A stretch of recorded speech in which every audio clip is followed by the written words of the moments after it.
boa noite, a paz do Senhor Jesus, saúde as pessoas bem próximas a você com a paz do Senhor Jesus. Pode saudar aí, estenda a mão aí, deixa ela tocar na sua mão, a paz do Senhor.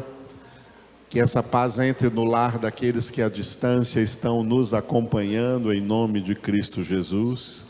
Aleluia. E vamos então lançar aí nessa atmosfera a palavra do nosso Deus, na qual nós estaremos meditando nessa noite. Atos dos Apóstolos, capítulo de número 25, do versículo 13 até o versículo 22. Atos 25, do 13 ao 22. Glória a Deus.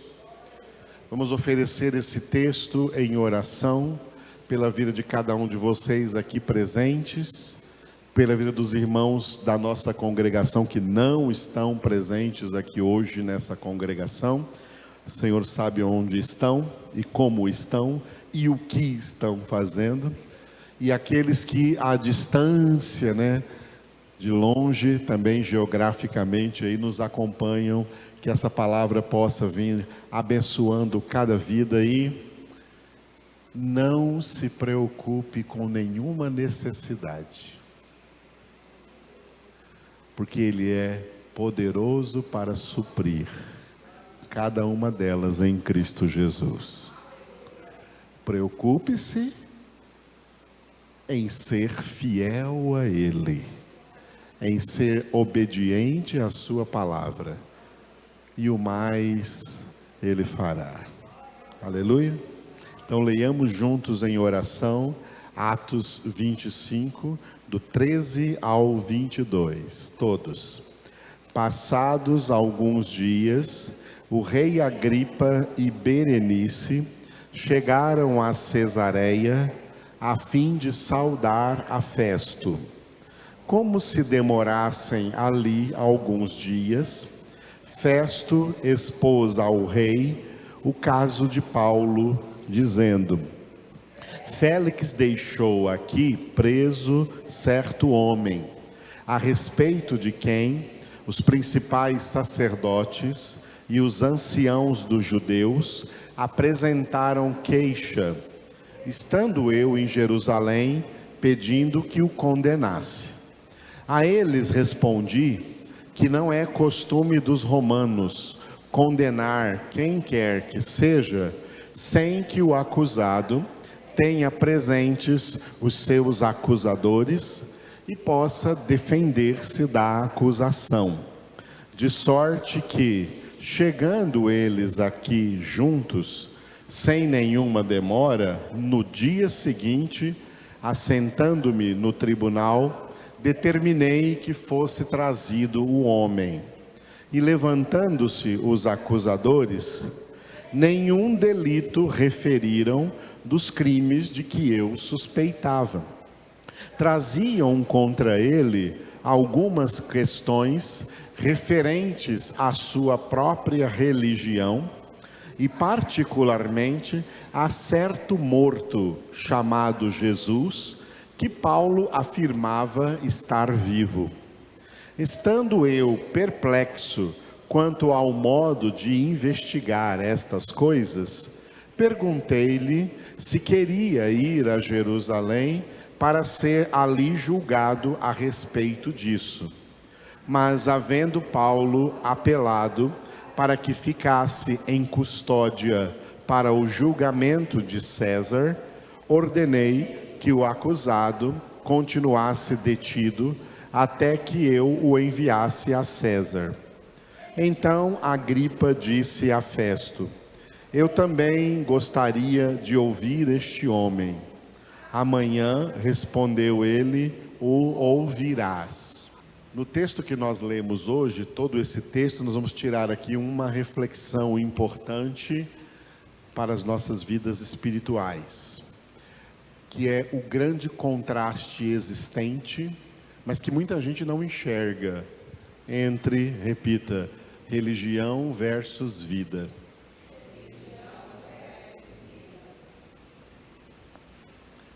Religião e vida são duas coisas diferentes. Uma elimina a outra. O religioso perde a vida. Religião não tem vida. E quem tem vida, a vida destrói a religião. Vamos ver dentro do texto que nós vamos meditar, aonde surge aqui essa expressão de religião versus vida. O texto que nós lemos está dentro desses dois capítulos 25 e 26 do livro dos Atos dos Apóstolos, que registram o tempo em que o apóstolo Paulo esteve aprisionado na cidade de Cesareia, às margens do mar Mediterrâneo, do governador romano Félix, para o governo do governador romano, diga, Festo. Festo é o governador romano da região, aonde ali a principal cidade era a Cesareia. Terminando o mandato do governador Félix, no qual o apóstolo Paulo ficou preso em Cesareia por 2 anos, iniciou-se então o mandato do governador Festo, governador romano. Antes de assumir o governo, ele foi falar com o governador da Judéia, lá em cima, cuja capital era Jerusalém. E quando Festo esteve visitando Jerusalém, os judeus, os religiosos judeus, os líderes da religião judaica, os sacerdotes, escribas e fariseus judeus, vieram pressionar o governador Félix. Olha, você acabou de assumir o mandato lá em Cesareia, e nós gostaríamos que você trouxesse de lá para cá um preso chamado Paulo, que Félix tirou daqui e levou para lá. Nós queremos que você traga ele de volta para ele ser julgado aqui em Jerusalém, porque eles planejavam que no caminho de volta eles iam armar uma cilada e iam matar Paulo. E o Festo então falou para eles lá em Jerusalém: olha, eu acabei de assumir, não cheguei lá ainda, depois que eu chegar eu vou montar o tribunal, e se vocês querem acusar esse homem, levem diante do tribunal essas acusações.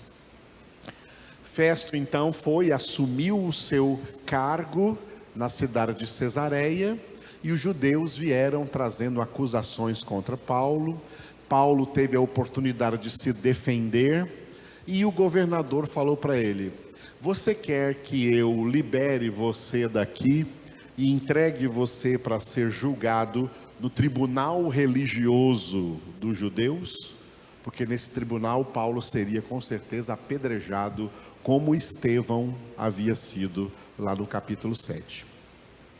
Aí então, Paulo, sendo um cidadão romano, ele disse: eu estou diante do tribunal de César, o imperador romano. Eu apelo para César, eu quero ser julgado lá em Roma, não em Jerusalém. Eu quero ser julgado em Roma, no tribunal romano. Paulo fez, claro, como uma estratégia, e porque o Senhor Jesus também já tinha colocado no coração dele, que assim como ele deu testemunho em várias partes ali do Oriente Médio, da Ásia Menor, ele ensinou a palavra de Deus na Grécia, na Macedônia, pregou a palavra em toda parte. O Senhor Jesus o incumbiu também de pregar em Roma, mesmo que ele chegasse lá em Roma algemado, como um prisioneiro. E mesmo em algemas, nós vamos ver na 4ª viagem de Paulo aqui, em algemas, mesmo algemado, ele pregou o evangelho por onde ele passou. Aleluia. Homem de Deus. Então ele apelou para César. Aí nós lemos no texto de hoje que, passados alguns dias que Festo havia então assumido a sua posição de governador da Cesareia, o rei do Império Romano, o rei Agripa, chegou com a sua esposa Berenice. E olha como o Império Romano era um império terrivelmente promíscuo, né? O rei Agripa, esse rei Agripa, citado aqui no versículo 13, que nós lemos hoje, e a sua esposa Berenice, eles eram irmãos, irmãos de sangue. Agripa era irmão de Berenice, casou-se com a própria irmã. Esse Agripa aqui é o rei Herodes Agripa II. Ele foi o neto do Herodes Antipas. Herodes Antipas que teve um encontro com Jesus. Quando os judeus levaram Jesus para ser condenado pelo tribunal romano, apresentaram ao governador da Judéia em Jerusalém, que era o governador Pôncio Pilatos. E Pôncio Pilatos, sabendo que naqueles dias Herodes Antipas, o rei Herodes, estava visitando Israel e visitando Jerusalém, ele enviou Jesus para Herodes. E teve uma coisa muito interessante.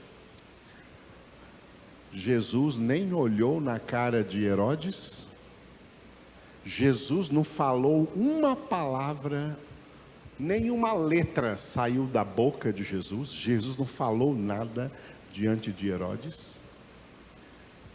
Herodes pediu para Jesus fazer um milagre, ele queria ver fazer um milagre, porque ele ouviu falar que Jesus fazia muitos milagres. Jesus nem se mexeu, não fez nada. Esse Herodes Antipas, que teve esse encontro com Jesus, tá vendo? Nem todo mundo que tem encontro com Jesus é convertido, viu? Tem muita gente enganada por aí. Teve encontro com Jesus. Muita gente tem encontro com Jesus. Herodes Antipas se encontrou pessoalmente com Jesus, mas não foi convertido. Aí Herodes Antipas mandou ele de volta para Pilatos. Esse Herodes Antipas teve um filho chamado Herodes Agripa I e teve um neto. Esse Herodes Agripa I teve esse neto aqui, que é o rei Agripa, Herodes Agripa II, que casou-se com a sua própria irmã, Berenice. Berenice era irmã dele. A esposa do governador Félix, governador anterior a Festo, chamava-se Drusila, e ela também era irmã desse rei Agripa II e da Berenice. Então, esse governo ímpio, que é o governo do Império Romano, né, foi responsável pela morte de muitos santos, especialmente do maior de todos os santos, Jesus. Mas quem entregou esses santos ao Império Romano foram os religiosos. Foram os religiosos. Assim como Pôncio Pilatos não via em Jesus nenhum crime, muito menos algum crime que merecesse pena de morte, nós acabamos de ler aqui que o governador Festo disse para o rei Agripa que ele também não viu em Paulo nenhum crime que ele suspeitava que ele fosse acusado deles. Só coisas que têm a ver com religião. Ele não queria manter Paulo em prisão, como também Pôncio Pilatos não queria crucificar Jesus. Bom, essa é a história. Essa aqui é a história dentro aqui do livro dos Atos dos Apóstolos, nesses dois capítulos, 25 e 26. Versículos de 1 a 12, nós lemos no domingo passado. Paulo esteve, diga, perante Festo. Do versículo que nós lemos hoje aqui, 13, até o capítulo 26, versículo 32, Paulo estará, diga, perante Agripa. Esse rei Herodes Agripa II. Ok? Esse é o texto que nós entramos hoje, perante Agripa. Esse texto está dividido assim, do 13 ao 22, que nós lemos hoje, repita, audiência marcada. Audiência para ouvir os acusadores de Paulo e ouvir a defesa de Paulo, foi marcada nesse texto, né? E o rei Agripa disse aí no versículo, o governador Festo disse para o rei Agripa, aí no versículo 22, amanhã você vai ouvi-lo. E do versículo 23 em diante, que nós vamos ver domingo que vem, versículo 20, Atos 25, do 23 até o capítulo 26, versículo 32, diga, realização da audiência. Muito bem, hoje nós estamos com essa audiência marcada, é o texto que nós lemos hoje, né? A audiência de Paulo perante o rei Herodes Agripa. E esse texto que nós lemos hoje, ele está introduzido no versículo 13 com, diga, chegada de Agripa. O rei Agripa, sabendo que Festo, o governador Festo, acabou de ser empossado no seu cargo, ele veio então cumprimentá-lo, saudá-lo ali como novo governador daquela região, cuja principal cidade era a Cesareia, cidade portuária de Cesareia.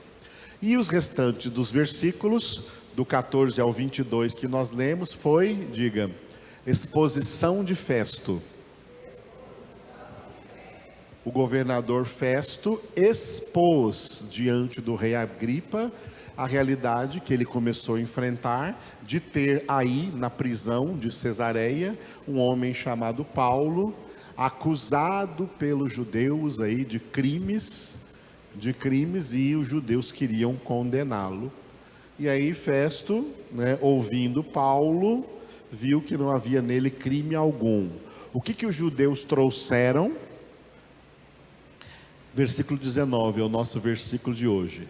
Traziam contra ele, disse Festo para Agripa, que os judeus traziam contra ele, contra Paulo, algumas questões referentes à sua própria religião, e particularmente a certo morto chamado Jesus, que Paulo afirmava estar vivo. Repitam vocês.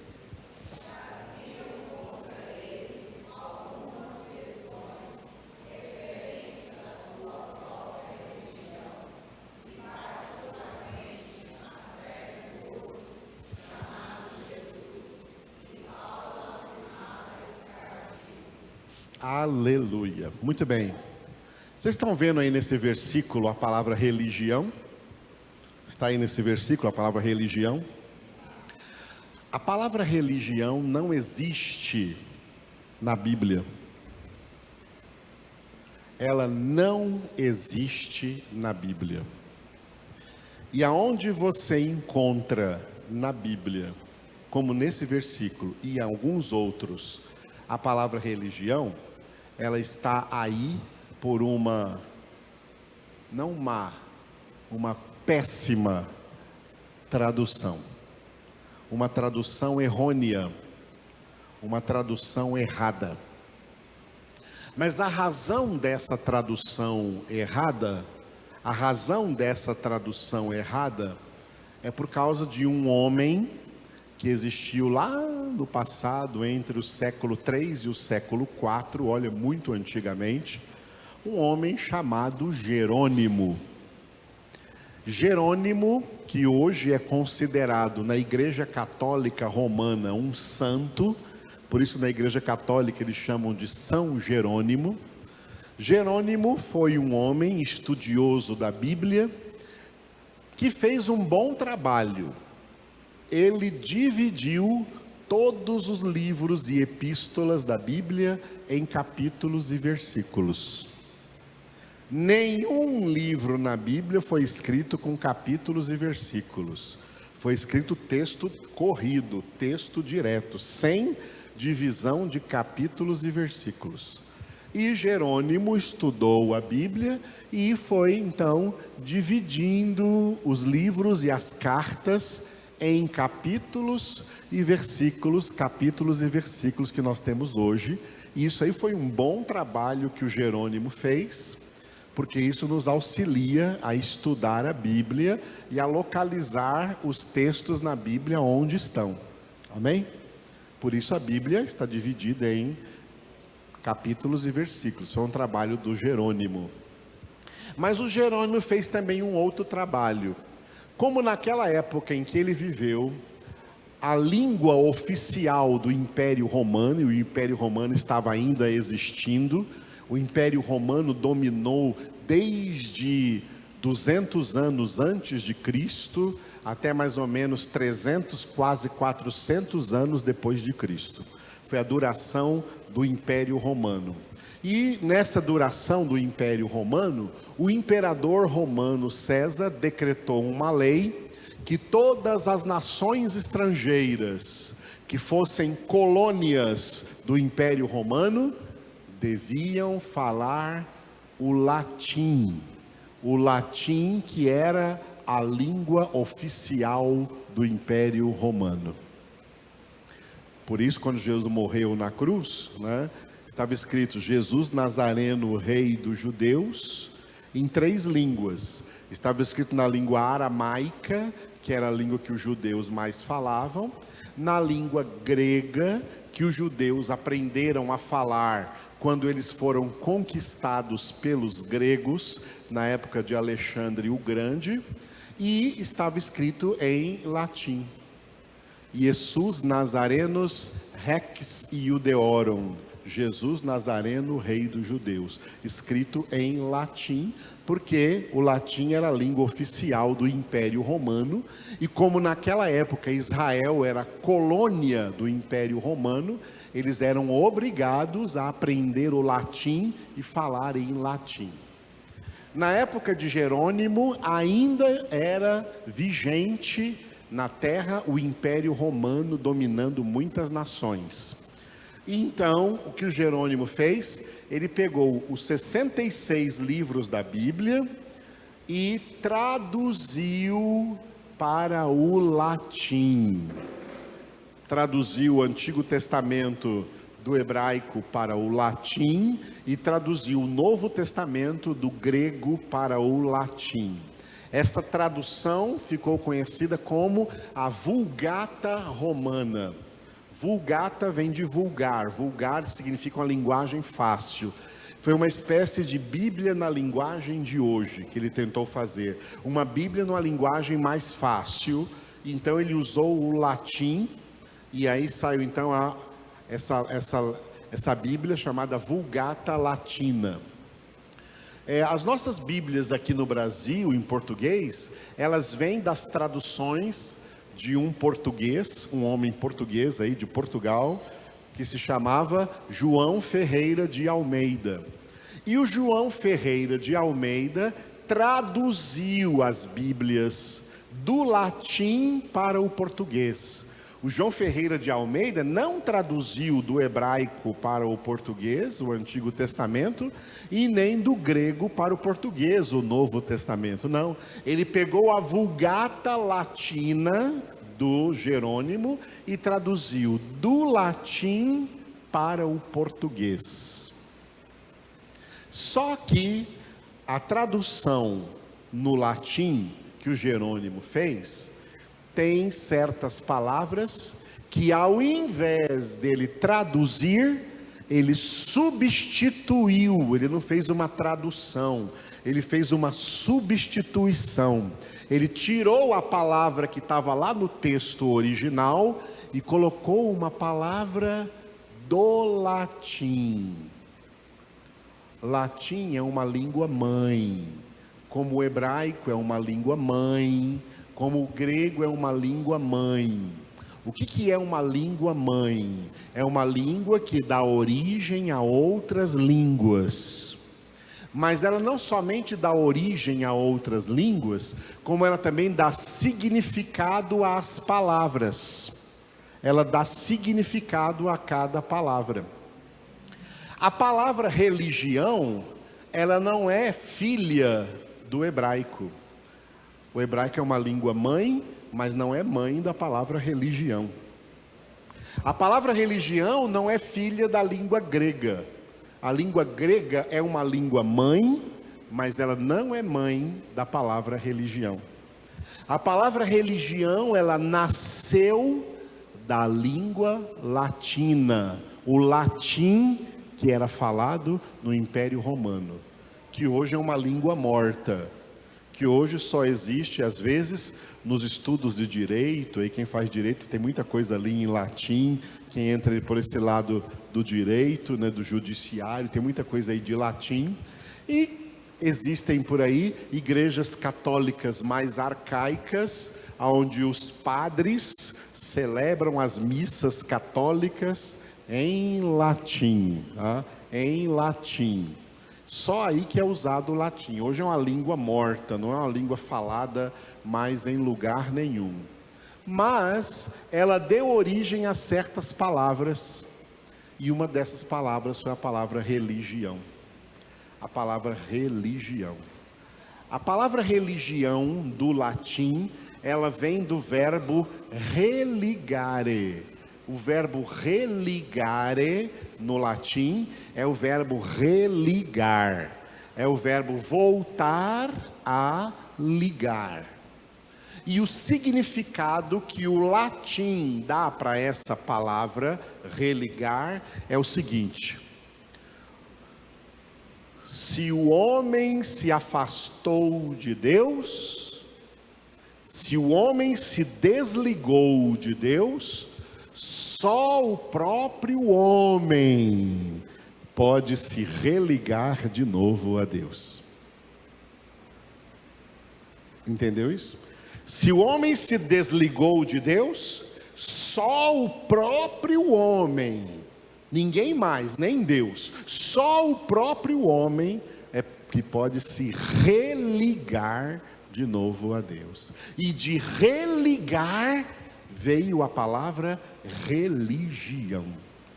De religare, verbo religare, veio no latim a palavra religio, que é religião, ou religius, que é religioso, ou religiosos, pessoas religiosas.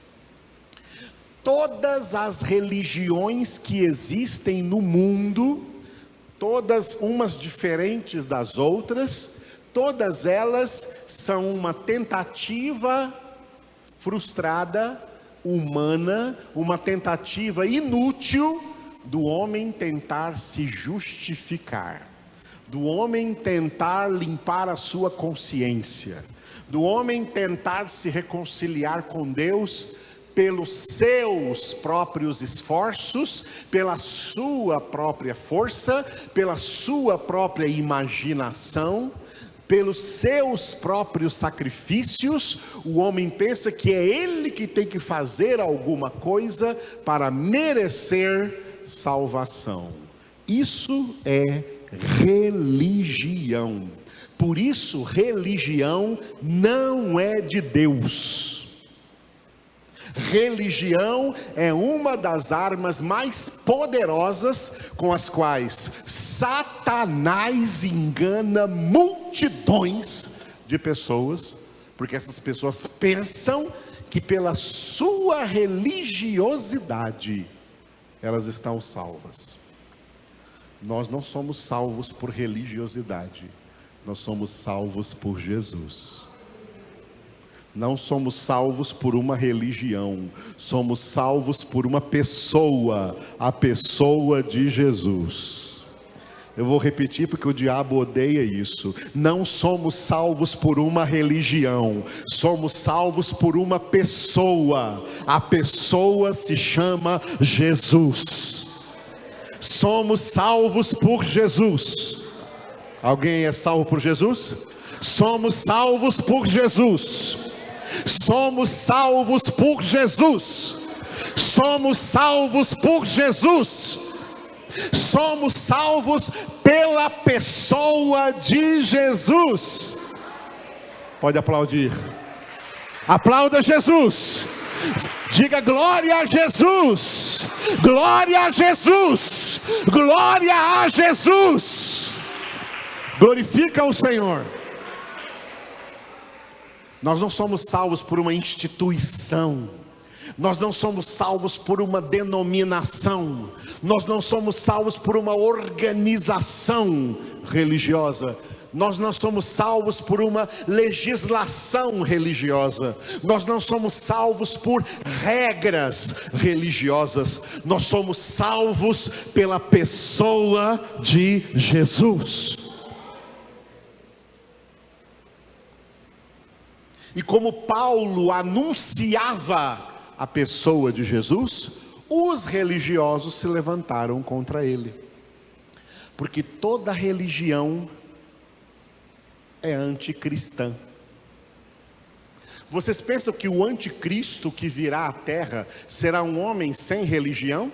Será um homem ultra religioso e que vai usar a religião para enganar todo mundo, para dizer que ele é o Messias, para dizer que ele é o ungido, para dizer que ele é de Deus, e um monte de gente ignorante de Bíblia vai acreditar, porque são religiosos. Religião é ignorância, religião é trevas. O verdadeiro, legítimo e genuíno cristianismo bíblico que Jesus veio trazer nunca foi e nunca será uma religião. Quem é de Deus não é religioso. Jesus não veio formar homens religiosos, ele veio formar homens espirituais. Homens espirituais. Jesus não chegou aqui e disse assim: olha, no mundo já tem muitas religiões, eu vim trazer mais uma, opção de religião para vocês poderem escolher. Jesus não disse isso. Jesus disse: eu vim para que tenham vida e a tenham com abundância. Eu vim para que tenham vida. Eu não vim para que vocês tenham mais uma religião. Eu vim para que vocês tenham vida. Esse tema é tão forte, amados, tá? Que se você pegar os evangelhos, os 4 evangelhos, estude os 4 evangelhos e depois venha dizer para mim, para quem foram as palavras mais duras de Jesus.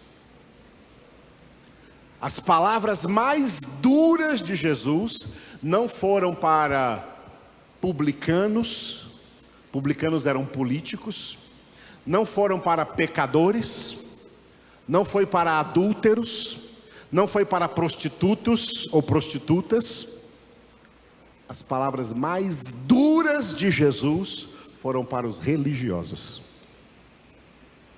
Pega, por exemplo, o capítulo 23 de Mateus, onde Jesus falou palavras como: ai de vós, religiosos, escribas e fariseus, porque vocês são hipócritas, 2 caras, cobras venenosas, sepulcros caiados.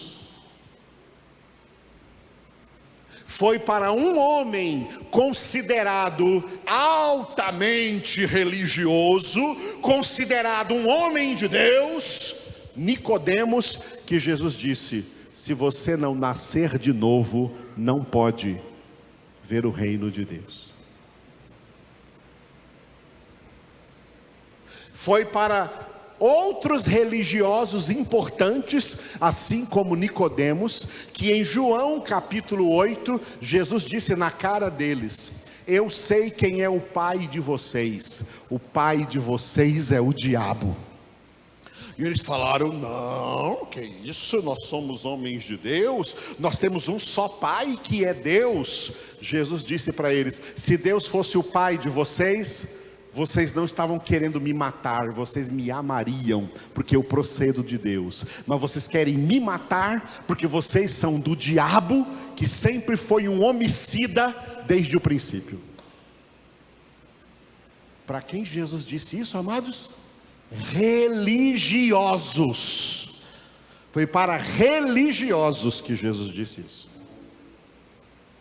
Religião não é de Deus.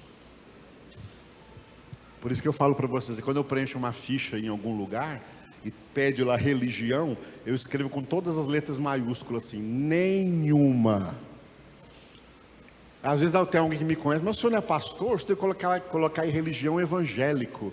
Não, ser evangélico não é ser religioso. Ser evangélico é ser homem espiritual.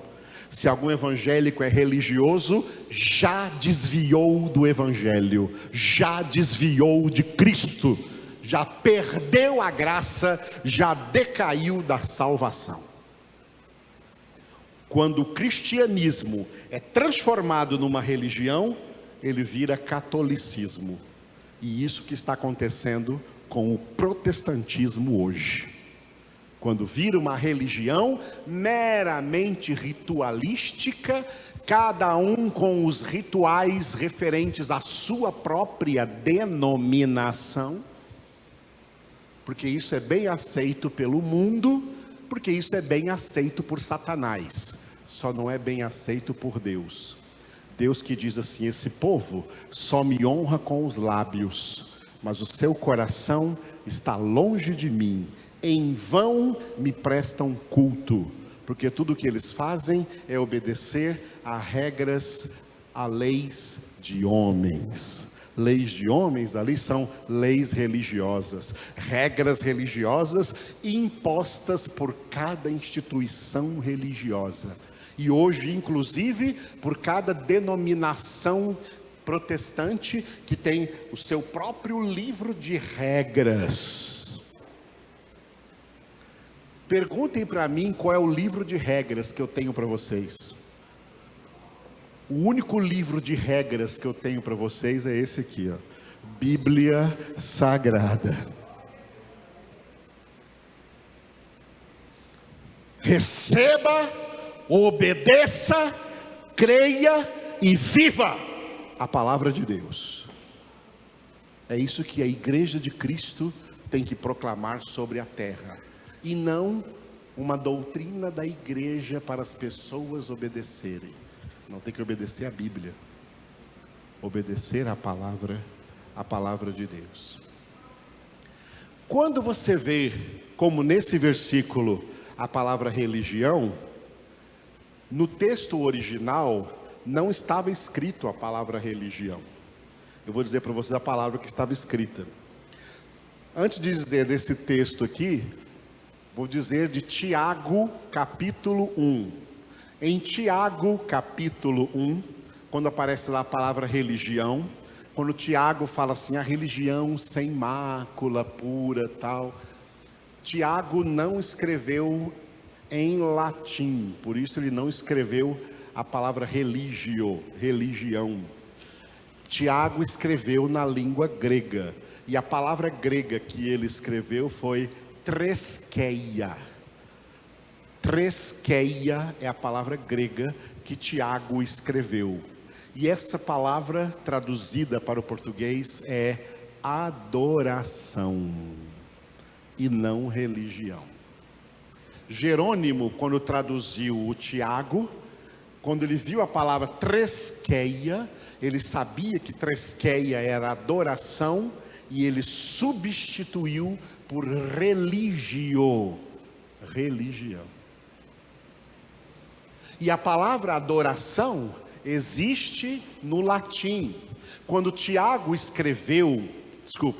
João escreveu o Evangelho segundo João, e Jesus falando com a mulher samaritana, né, ensinando que os verdadeiros adoradores são os que adoram em espírito e em verdade, né? A adoração é treskeia e adorador é treskos. Treskos é o que pratica a treskeia, a adoração.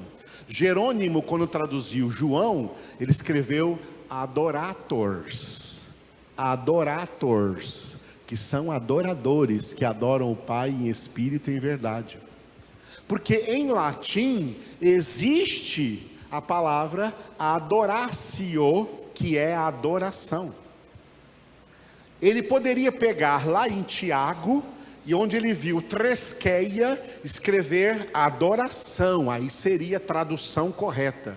Mas ao invés de escrever adoração, ele tirou da Bíblia a palavra treskeia, lá em Tiago, e colocou religio. religião, e por isso quando chega na nossa Bíblia em português está escrito religião. Ou seja, ele deturpou as escrituras com essa tradução. Religião não é de Deus. E como isso tem que ser tirado da cabeça das pessoas, até de certos pregadores e às vezes bons pregadores, que pensam que o cristianismo é religião. Cristianismo não é religião, cristianismo é vida. Eu sou o caminho, a verdade e a vida. Eu sou a ressurreição e a vida. Eu sou a luz da vida. Eu sou o pão da vida. Eu vim para que tenham vida. Quem crê em mim, rios de água da vida brotarão do seu interior. Jesus é vida, não é religião. Aleluia. Agora, aqui no livro dos Atos dos Apóstolos, nesse versículo, a palavra religião que aparece aí, não é a mesma lá de Tiago. Em Tiago é treskeia, que traduzida é adoração. A palavra escrita aqui, mal traduzida aqui por religião, na língua grega original em que o livro dos Atos dos Apóstolos foi escrito, é uma palavra grande, uma palavra deisedaimonia. Deisedaimonia. Já viu mulher com o nome de Daisy? Daisy, isso aí. Daisy junta com daimonia, deisedaimonia. A palavra daimonia em grego é a palavra demônio, só que demônio no plural, demônios. E a palavra Daisy é o verbo, é um nome bonito. Quem tem o nome de Daisy é um nome bonito, que é o nome inspirar, é o verbo inspirar ou inspiração. Só que quando junta deisedaimonia, significa algo inspirado por demônios. Algo inspirado por demônios. Esse é o significado de deisedaimonia. E a tradução de deisedaimonia para o português é uma palavra conhecida de todos vocês: superstição. Superstição. Na verdade, o que Festo falou é a sua própria superstição. Traziam contra ele algumas questões referentes à sua própria superstição. Aí foi traduzido religião, mas Festo falou superstição. E Lucas escreveu aqui superstição. Deisedaimonia, porque toda superstição, todo misticismo religioso, todo sincretismo religioso, toda superstição, não são coisas inspiradas pelo Espírito de Deus, são coisas inspiradas por demônios, são deisedaimonia, coisas inspiradas por demônios. E foi assim que Festo chamou a religião dos judeus, deisedaimonia, a superstição deles. Porque toda religião não é uma inspiração divina, é uma inspiração demoníaca. Jesus está vivo. E Paulo pregou isso, Jesus está vivo. Nenhuma religião tem Deus vivo, é tudo morto, tudo morto. Toda religiosidade adora ídolos mortos, deuses inexistentes, ídolos mortos, deuses mortos. Nós não temos religião, nós temos um Deus vivo e verdadeiro. Temos um Senhor, que é Rei dos reis, Senhor dos senhores, vivo e verdadeiro. Jesus é o seu nome. Jesus está vivo. Por anunciar que Jesus está vivo, As pessoas inspiradas por demônios ficaram loucas de raiva e de ódio contra Paulo, contra os demais pregadores daquela época, e os levaram a prisões romanas, onde muitos deles tiveram mortes terríveis, penas de morte terríveis, condenados à morte por anunciarem que Jesus, e olha o apóstolo Pedro cheio do Espírito Santo, falando na cara dos judeus: este Jesus que vós crucificastes, Deus o ressuscitou dentre os mortos, e nós somos testemunhas. Aleluia, Jesus está vivo. Jesus está vivo e está voltando. Se prepare para se encontrar com o Senhor, santificando a sua vida em conformidade com a palavra de Deus. Lance fora o seu pecado, inclusive suas falsas ilusões religiosas. Arranque isso da sua cabeça. Sabe por que eu falo desse jeito? Porque Deus arrancou da minha. Eu estudei para ser padre. Eu estive em 3 seminários católicos para me formar em padre católico. Mas Jesus me livrou disso. Por isso eu sei muito bem o que eu estou falando com vocês. Religião não é de Deus. E às vezes até parece ser de Deus. Porque o diabo, ele sabe se disfarçar de anjo de luz, como diz a Escritura, sabe se disfarçar até do próprio Jesus. O Papa católico tem 2 títulos oficiais do catolicismo. O Papa católico tem 2 títulos oficiais. Um deles é Vicarius Filii Dei, em latim, traduzido para o português, o substituto do Filho de Deus. E o outro título do Papa é Alter Christus, em latim. Português, outro Cristo. Esses são 2 títulos oficiais do Papa católico. Jesus abomina religião.